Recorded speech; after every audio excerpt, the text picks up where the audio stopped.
Hey, howdy folks, Troy with Vtwins the V8s coming back on, give you a little update on our 64 Imperial Project.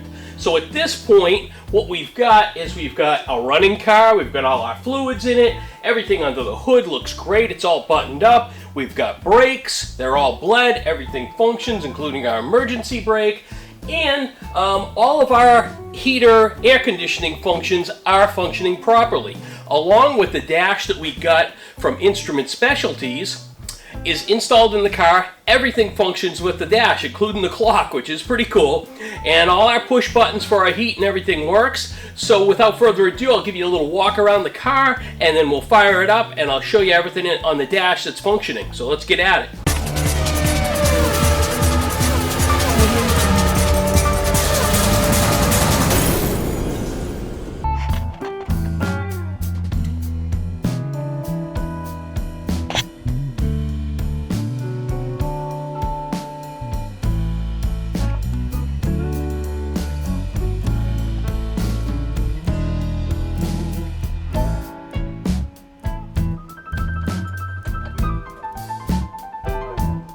Bluetooth connected.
Okay folks, so there you have it. I gave you a walkthrough of the Imperial.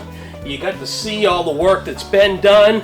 You got to see underneath the engine, underneath the hood, the engine compartment's all completed. I fired it up for you. I showed you the dash, showed you all the functioning of the dash. It looks absolutely beautiful. And then we've got all the lights and all the other little accessories are functioning. Now I didn't get into putting the top up and down and like the windshield wiper washer. I didn't bother with that, but you can trust me, it does work. I already shot washer fluid all over the windshield and roof and stuff while I adjusted it, so I had to clean that up, so I didn't want to get involved in cleaning that again. So now what I'm going to do is I'm going to be moving on, and we're going to put the quarter glasses in, and then we're going to get our doors assembled, and then once we have that, we'll be able to fit our quarter glasses in so they fit the roof, and we'll be able to fit our doors on and our door glasses to fit our quarter glasses. Once we have that complete, then we can move on to putting the carpet and the seats in it, and pretty much we're going to almost basically have a complete car. So I will keep you posted. Please subscribe to the channel and support it, and good luck on your project.